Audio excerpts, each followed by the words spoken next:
El último hachero. Con la cercanía y el tiempo nos encariñamos con las personas, con los animales y las cosas, pero a un árbol podemos llegar a amar, porque el amor es un espejo que mira lo que llevamos adentro y lo refleja en naturalezas que conciertan con la nuestra. Para el joven Muncho, ese amor aprendido a los golpes era un acervo inevitable sostenido en un linaje. Su abuelo fue hachero y su padre le había enseñado a ejercer el arte de los filos. En la robusta estirpe de los leñadores la vida nunca es una elección sino un destino, un conchavo irrevocablemente ligado a los grandes árboles, a su utilidad y belleza, a su tacto y su tala, es decir, a su vida y a su muerte. Ese amor inexplicable puede ser hondo, intenso, penetrante. Como un hacha. Pero en el obraje no hay mucho tiempo para ejercer el amor por nada. Ni nadie. Allí todo se limita a sentir de noche o cuando llueve junto al descanso del fogón, algunas pasiones ilusorias y emociones fugaces que se disipan con el humo y el sueño.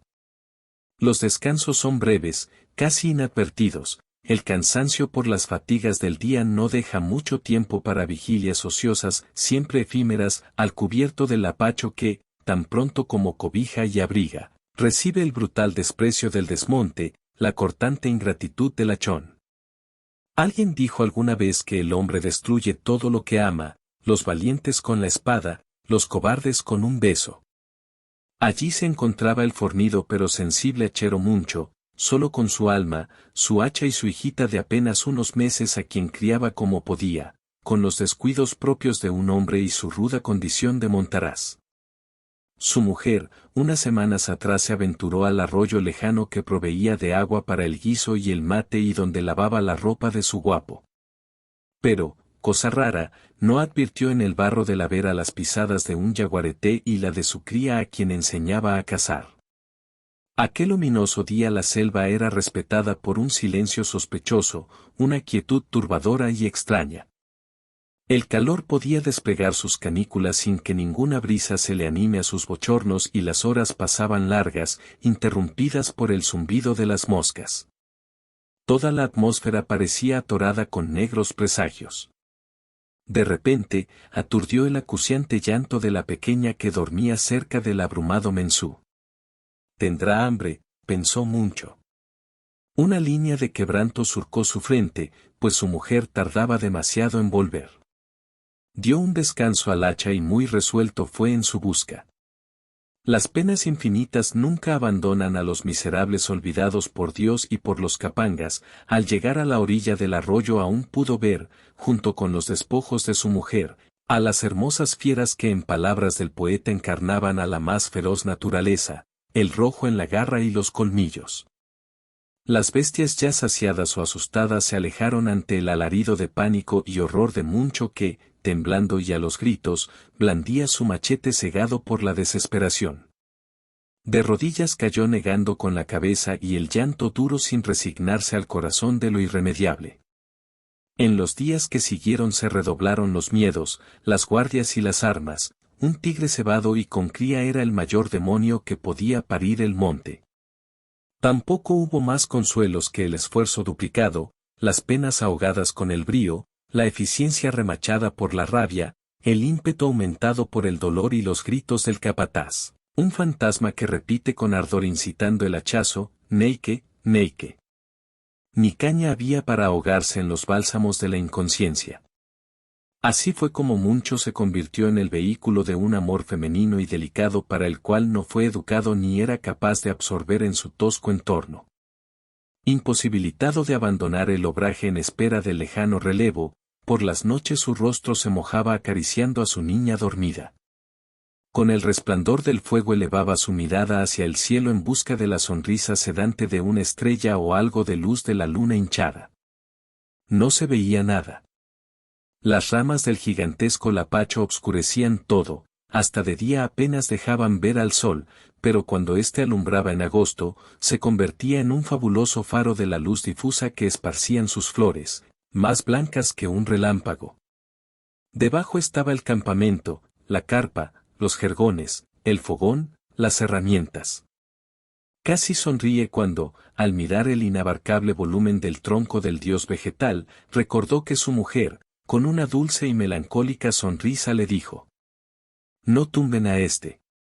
Es demasiado hermoso». Con 1000 pretextos y excusas rebuscadas el gran lapacho milagrosamente se fue salvando de las órdenes del capataz.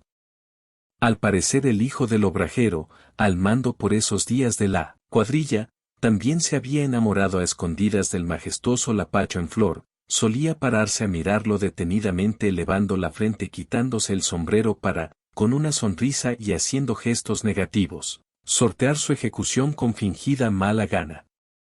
Nadie escapa a los embrujos de la belleza rutilante. Finalmente vino un relevo, pero no para mucho, a quien ni siquiera permitieron llevar a su pequeña hija al cuidado de la abuela. Los pedidos de Buenos Aires eran muy grandes y urgentes y había que aprovechar la jangada antes que las lluvias del final del invierno traigan la inundación. Muncho era el mejor, el más categórico imprescindible.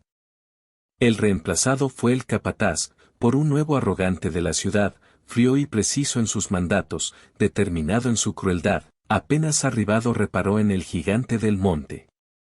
Con una mirada de desprecio inquirió casi gritando: ¿y este? ¿Cómo es que no lo voltean? Ya me desarman el campamento, despejan la cancha y lo quiero abajo en 2 días. Con diversas engañifas 2 días enteros Muncho atajó a sus compañeros para no ejecutar la implacable orden. Las lluvias y tormentas proveyeron de 3 días más de yapa, pero a su vuelta el capanga fue lapidario. Muncho, o me volteas el lapacho o vos y tu hija se van boyando por el río. Ni canoa te voy a dar. La criatura ya estaba famélica, el agua tibia endulzada con la ácida miel del monte, provisoriamente ponía a raya al apetito apremiante, pero su vientre comenzaba a hincharse y su cetrino rostro fue adquiriendo el mismo tono del chipacuerito freído en grasa, la cerúlea palidez del reviro ineludible. La necesidad, la desesperación por la paga para poder huir, la urgencia por llevar de allí a su niñita por fin lo convenció, solo derrumbando a su amor podría salvar a su hija. No había escapatoria, difícilmente hubiera otro lapacho inconmensurable como ese, pero la risa o el llanto de la pequeña lo movían con más fuerza que el sonido del viento entre las hojas y las ramas del coloso del monte. Sus compañeros llegaron a pensar que estaba quedándose loco. Por las mañanas Muncho saludaba con viva voz al lapacho. ¿Cómo amaneció mi amigo? Y aguardaba un instante. En algún momento soplaba el viento y se movían las ramas y Muncho. Ahí contestó, dice que muy bien.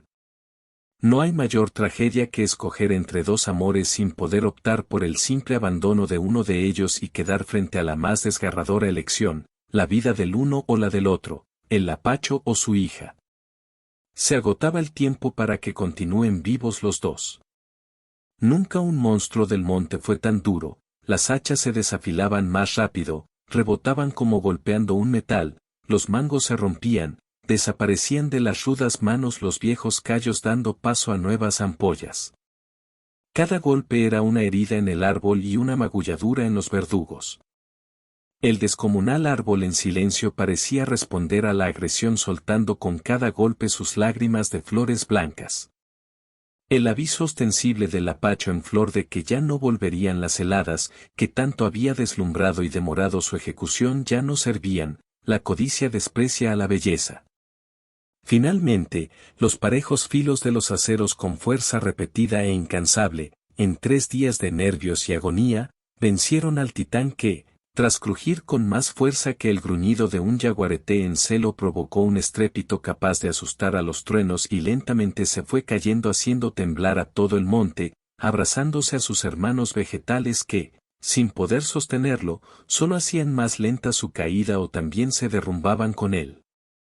Los rigurosos Zapucay ni se oyeron tapados por el estruendo ensordecedor, pero, como un último estertor el tronco en su base herida pateó, es decir se corrió con violencia hacia los hacheros. La providencial fortuna impidió que arrancara las mandíbulas de Muncho quien con presteza se tiró hacia atrás, pero en la virada logró herirle el brazo haciendo volar su hacha por los aires.